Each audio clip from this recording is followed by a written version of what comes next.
இதை செய்யும் போது வந்து பாருங்கள், நீங்கள் ஒன்றும் இல்லைங்க, ஒரு 21 நாள் தொடர்ந்து குளிச்சு பாருங்கள். தோலில் எங்களுக்கு தோல் நோய் இருக்குது அப்படின்னா இத்தனையும் செஞ்சுக்கோங்க. தோல் நோய் லைட்டாக தான் இருக்குது அப்போனாலும் இத்தனையும் வந்து நல்ல க்ளாஸியாக இருக்குது, நல்ல ஹெல்த்தியாக இருக்கிறது, நல்ல ஈரப்பதத்தோடு இருக்கிறது, நல்ல ஆரோக்கியமாக இருக்கிறதையும் உங்களால் வந்து பார்த்தீங்கன்னா உங்களுக்கு நிறைய ஒரு பெஸ்ட் ரிசல்ட் அப்படின்றது.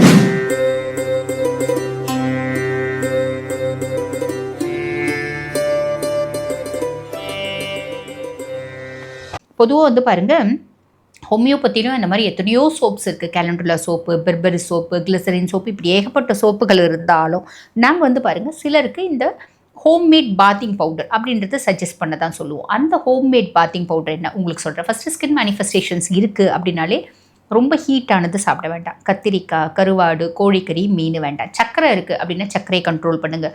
காட்டன் ட்ரெஸ்ஸஸ் தான் போடணும். உடலுக்கு வந்து பார்த்திங்கன்னா காற்று ஃப்ரீயாக போகிற மாதிரி வரா மாதிரி மெயின்டைன் பண்ணிக்கோங்க. நிறைய இனிப்பு சாப்பிடாதீங்க. தண்ணி ஒரு நாளைக்கு 3 லிட்டர் தண்ணி குடிங்க. அதிகப்படியான மன உளைச்சல் இல்லாமல் பார்த்துக்கோங்க. இவ்வளோத்தோடும் கூட இந்த அதுக்கு வந்து பார்த்திங்கன்னா இவ்வளோத்தோடும் கூட வந்து பார்த்திங்கன்னா இந்த பாத்திங் பவுடரும் யூஸ் பண்ணணும். கூட உங்களுக்கான மருந்துகளும் நீங்கள் சாப்பிடணும். அப்போ தான் இதுலேருந்து வெளியே வர முடியும். தோல் நோய் அப்படின்னாலேங்க பொதுவாக ஸ்கின்ல ஏற்படுற மேனிஃபெஸ்டேஷன்ஸ் எல்லாம் அவ்வளோ டக்குன்னு வந்து குணம் ஆகிறதே இல்லைங்க. ரொம்ப லேட் ஆகும், ரொம்ப நாட்கள் ஆகும் அப்படின்னு தான் சொல்லணும். பொதுவாக நரம்பு சார்ந்த பிரச்சனைகள், அதே மாதிரி பார்த்திங்கன்னா தோல் சார்ந்த பிரச்சனைகள்லாம் ரொம்ப லேட் ஆகுது ஃப்ராங்காக சொல்லணும் அப்படின்னா.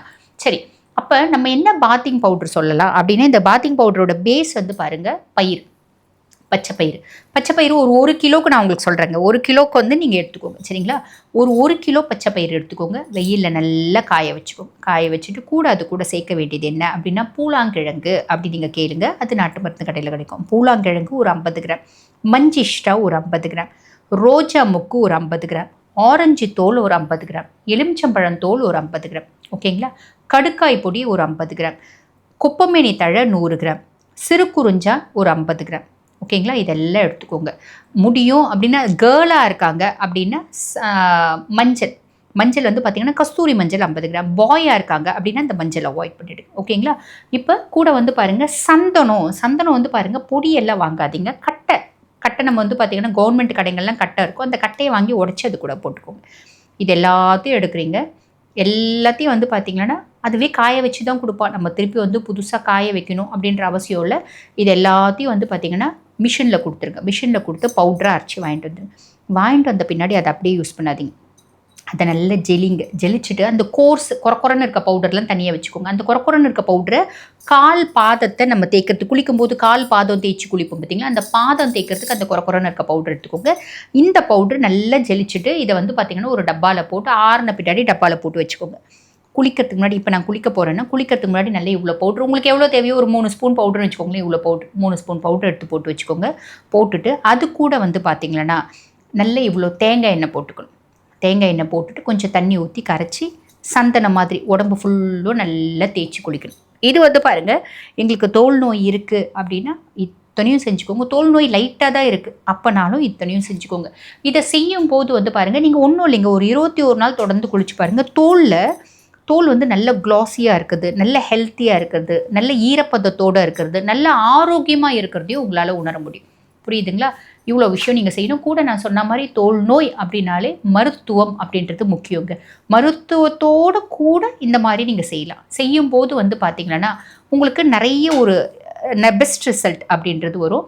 அதே மாதிரி பாருங்கள், நிறைய புளிப்பு சார்ந்த உணவுகள் சாப்பிடாதீங்க. இந்த மாதிரி பர்சனாலிட்டிஸ்க்கு வந்து பாருங்கள் பொதுவாகவே ஸ்கின் மேனிஃபெஸ்டேஷன்ஸ் இருக்குது அப்படின்னா அவங்களுக்குலாம் இனிப்பு ரொம்ப பிடிக்குது, புளிப்பு ரொம்ப பிடிக்குது, சிக்கன் ரொம்ப பிடிக்குது. இதெல்லாம் அவாய்ட் பண்ணணும். கவுச்சியே சாப்பிடக்கூடாதுங்க. முட்டை எடுத்துக்கோங்க. அதுக்கப்புறம் வந்து பார்த்திங்கன்னா மட்டன் எடுத்துக்கோங்க. சிலர் வந்து பாருங்கள் இந்த போக் சாப்பிடுவாங்க. அவங்க போக் சாப்பிட்லாம், பீஃப் வேண்டாம், ஓகேங்களா? ஹீட் அதனால் வேண்டாம் அப்படின்லாம். அதே மாதிரி பாருங்கள் முட்டை டெய்லியே எடுத்துக்கோங்க, எந்த பிரச்சனையும் இல்லை. முட்டை டெய்லி எடுத்துக்கலாம். நெக்ஸ்ட் வந்து நான் ஆல்ரெடி சொன்ன மாதிரி காட்டன் ட்ரெஸ்ஸஸ் தான் போடணும். ரொம்ப புளிப்பு வேண்டாம். இந்த புளிப்பு நிறைய சாப்பிடும் போதும் அது தோல் நோயை அதிகப்படுத்தி விட்டுரும் அப்படின்னு சொல்லலாம். அதே மாதிரி உங்களுக்கு ஸ்கின் மேனிஃபெஸ்டேஷன்ஸ் இருக்குது, சுகர் இருக்கா, கண்டிப்பாக சுகரை கண்ட்ரோல் பண்ணாமல் ஸ்கின் மேனிஃபெஸ்டேஷன் செட்டிலே ஆகாது அப்படின்றத ஞாபகம் வச்சுக்கோங்க. இந்த பூஞ்சைக்காலம் ரிங்வார்ம் இன்ஃபெக்ஷன் இருக்குது அப்படின்னா உங்கள் உடம்புல எதிர்ப்பு சக்தியும் கம்மியாக இருக்குது அப்படின்னு அர்த்தம். அந்த எதிர்ப்பு சக்தியை அதிகப்படுத்திக்கிற மாதிரி தினம்தோறும் மத்தியான சாப்பாட்டில் வந்து பார்த்திங்கன்னா ஏதாவது ஒரு கீரை கம்பல்சரி எடுக்கணும், ஏதாவது ஒரு பொரியல் கம்பல்சரி எடுக்கணும். பொதுவாகவே கீரை அப்படின்னா பொன்னாங்கண்ணி கீரை, பசலைக்கீரை, இந்த பண்ணைக்கீரைலாம் கிராம சைடில் இருக்கவங்களுக்கு கிடைக்கும், உங்களுக்குலாம் கிடைக்காது. இந்த கலவக்கீரைலாம் கிராம சைடில் இருக்கவங்க ஒரு சும்மா வெளியே போகிறாங்க அப்படின்னு எல்லா கீரையும் எடுத்துகிட்டு வந்துடுவாங்க. மூக்கரட்டை கீரை, பருப்பு கீரை, வல்லாரக்கீரை, வெந்தயக்கீரை, இந்த கீரைலாம் வந்து பாருங்கள் ரொம்பவே நல்லது செய்யும் அப்படின்னா, முக்கியமாக இந்த வெந்தயக்கீரை, பருப்பு கீரை இதெல்லாம் வந்து பார்த்திங்கன்னா ஃப்ரீக்வெண்ட்டாக எடுக்கணும். அதே மாதிரி கேல் அப்படின்னு சொல்லுவாங்க, பரட்டைக்கீரை. அந்த பரட்டைக்கீரையும் கொஞ்சம் கிடைக்கிறது கஷ்டம் தான், பட் இருந்தாலும் கிடைக்கிது அப்படின்னா நீங்கள் எடுங்க. ப்ரோக்கோலி இந்த காலிஃப்ளவர் மாதிரி இருக்கும் பார்த்தீங்களா, இதெல்லாம் எடுங்க. டெய்லியே வந்து பார்த்திங்கன்னா முளைக்கட்டின பயிர்கள் என்னென்ன பயிர் முளை வரும் அப்படின்னா, மூக்கடலை நல்லா முளை வரும், வேர்க்கடலை நல்லா முளை வரும், காராமணி வரும், பயிர் வரும், கொள்ளு வரும். ஆனால் கொள்ளு நீங்கள் சாப்பிடக்கூடாது, எள்ளு கொள்ளு வேண்டாம். இதெல்லாம் வந்து பாருங்கள் நம்ம டெய்லி ஒரு பொடி எடுத்துக்கலாம், கொஞ்சம் ஆரோக்கியமாக இருக்கும். அதே மாதிரி பார்த்திங்கன்னா வேண்டாம் அப்படின்னா பழத்தில் நான் ஆல்ரெடி சொன்ன மாதிரி புளிப்பு வேண்டாம். அதுக்கடுத்து வந்து பாருங்கள் பப்பாளி பழம், பைனாப்பிள், பலாசொலை, மாங்காய், மாம்பழம் வேண்டாம். இதை அவாய்ட் பண்ணுங்கள். இதெல்லாம் அவாய்ட் பண்ணிவிட்டு டாக்டர் கொடுக்குற மருந்தோட கூட இந்த உணவு முறை மாற்றங்களையும் இந்த பாத்திங் பவுடர் ரெகுலராக நம்ம குடிக்கிறது மூலயமா நம்மளுக்கு வந்து பாருங்கள் ஸ்கின்ல இருக்க இன்ஃபெக்ஷன்ஸ், தோல் சார்ந்த பல நோய்கள்லேருந்து வெளியே வர இந்த பாத்திங் பவுடர் ஹெல்ப் பண்ணும். இப்போ நான் புளிப்பு வேண்டாம் அப்படின்னு சொன்னேன். இப்போ புளிப்பு வேண்டாம் அப்படின் போது நிறைய பேர் என்ன பண்ணுவாங்க, தயிரே எடுக்க மாட்டாங்க. ஆக்சுவலி தயிர் வந்து எடுக்கலாம். தயிர் எப்படி எடுக்கணும் அப்படின்னா, தயிர், மோர் குழம்பு அதெல்லாம் எடுங்க. அந்த தயிர், மோர் குழம்புல எப்படி எடுக்கிறோம் அப்படின்றீங்கன்னு வச்சுக்கோங்களேன். முன்னாள் நம்ம தயிர் துவச்சி வச்சுட்றோம், மறுநாள் காலையில் எடுத்து ஃப்ரிட்ஜில் வச்சிடணும். ஃப்ரிட்ஜில் வச்சுட்டு சாப்பிட்றதுக்கு ஒரு 1/4 மணி நேரத்துக்கு முன்னாடி எடுத்து வச்சிங்கன்னா அந்த சில்னஸ் போயிட்ட பின்னாடி நம்ம சாப்பிட்லாம். சில்னஸோடவே சாப்பிட்டா எனக்கு ஒன்றும் சளியெல்லாம் பிடிக்காதீங்க, ஒன்றும் பிரச்சனை இல்லை, அப்படி எடுத்துக்கோங்க. ஓகேங்களா? இப்போ நிறைய புளிப்பானது நாங்கள் வேணாம் அப்படின்னு சொல்கிறது என்னென்னா புளிக்குழம்பு. இந்த புளிக்குழம்பு நிறைய புளி ஊற்றி புளிக்குழம்பு வைப்பாங்க. இந்த புளியோதரை, புளி கொஜ்ஜி அப்படின்னு செய்வாங்க. அது எப்போ பாரு தக்காளி நிறைய போட்டு ஒரு தக்காளி தொக்கு செய்யறது, இந்த மாதிரி ஓவர் புளிப்பு அப்படின்றது வேண்டாம். ஏன்னா அது ஸ்கின் இன்ஃபெக்ஷன்ஸை அதிகப்படுத்தி விட்டுரும். அதனால அது வேண்டாம் அப்படின்றோம்.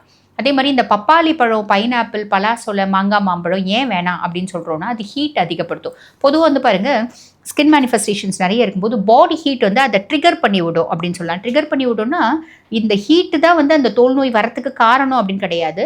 எரியிற விளக்கில் எண்ணெய் மாதிரி ஆல்ரெடி ஒரு விளக்கு எரிஞ்சிட்டு இருக்கு அப்படின் போது எண்ணெய் ஊற்றி விட்டு இன்னும் அது ரொம்ப நேரம் எரியும் பார்த்தீங்களா, அந்த மாதிரி ட்ரிகரிங் ஃபுட்ஸ் அப்படின்னு சொல்லலாம் இதெல்லாம். அதனால் இதை அவாய்ட் பண்ணும். அதே மாதிரி பாருங்கள் அதிகப்படியான மன உளைச்சலை கண்டிப்பாக அவாய்ட் பண்ணும். ஸ்கின் மேனிஃபெஸ்டேஷன்ஸ்க்கும் மன உளைச்சலுக்கும் என்னங்க சம்மந்தம் அப்படின்னா, இந்த மன உளைச்சல்ன்றது தோல் நோய்க்கு மட்டும் இல்லைங்க, நிறைய விஷயத்துக்கு அது வந்து ஒரு பிரதான காரணமாக இருக்குது அப்படின்னு சொல்லுவாங்க. அதாவது நம்ம உடம்புல வந்து பாருங்கள் ஒவ்வொரு சிஸ்டமும் ஒன்றுத்தோட லிங்க் கிடையாது. உதாரணத்துக்கு இந்த எக்ஸ்க்ரீட்டரி சிஸ்டம் அது தனி, ஜிஐடி தனி, ரெஸ்பிரேட்டரி சிஸ்டம் தனி, இது எல்லாமே தனித்தனி சிஸ்டம்ஸ் தான். ஆனால் நம்ம மனசு ஒன்று சரியில்லை அப்படின்னா எல்லா சிஸ்டத்துலேயும் பிரதிபலிப்பு அப்படின்றது இருக்கும். முக்கியமாக தோல் சார்ந்த நோய்களில் ஒரு ஸ்ட்ராங் பிரதிபலிப்பு அப்படின்றது இருக்கும், ஸ்ட்ராங் இம்பேக்ட் அப்படின்றது இருக்கும். ஆக ஸ்ட்ரெஸ்ஸையும் கம்மி பண்ணிவிட்டு இவ்வளோ விஷயம் ஃபாலோ பண்ணிவிட்டு கூட வந்து பார்த்திங்கன்னா தோல் நோய்க்கான மருத்துவத்தையும் நீங்கள் எடுக்கும்போது இதுலேருந்து முழுசாக வெளியே வந்துடலாம்.